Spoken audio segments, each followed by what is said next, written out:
பொங்கல் சிறப்பு ரயில்களுக்கான முன்பதிவில் பயணிகள் ஆர்வம் காட்டாததால் டிக்கெட் விற்பனை மந்தமாக நடைபெற்றது. பொங்கல் பண்டிகை கூட்ட நெரிசலை சமாளிக்க தெற்கு ரயில்வே சார்பில் சிறப்பு ரயில்கள் அறிவிக்கப்பட்டுள்ளன.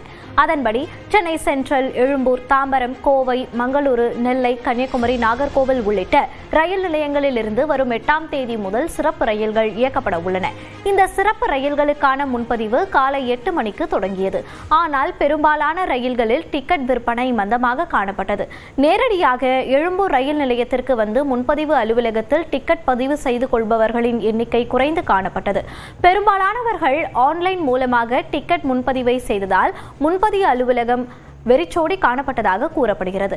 காலை 10 மணி நிலவரப்படி நாகர்கோவிலில் இருந்து வரும் 11ஆம் தேதி தாம்பரத்திற்கு இயக்கப்படும் குளிர்சாதன வசதி கொண்ட சிறப்பு ரயிலில் சுமார் 900 டிக்கெட்டுகளுக்கு மேல் காலியாக இருந்தது. இதேபோன்று நெல்லையிலிருந்து வரும் 8ஆம் தேதி இரவு 30 மணிக்கு தாம்பரத்திற்கு இயக்கப்படும் சிறப்பு ரயிலும் 300 டிக்கெட்டுகளுக்கு மேல் காலியாக இருந்தன. வரும் 9ஆம் தேதி செங்கல்பட்டிலிருந்து நெல்லைக்கு இயக்கப்படும் விரைவு ரயிலில் டிக்கெட்டுகள் அனைத்தும் விற்பனை செய்யப்பட்டு RAC நிலைக்கு சென்றது. சிறப்பு ரயில்களில் 3ஆம் வகுப்பு AC பெட்டிகள் மட்டும் இருந்தது.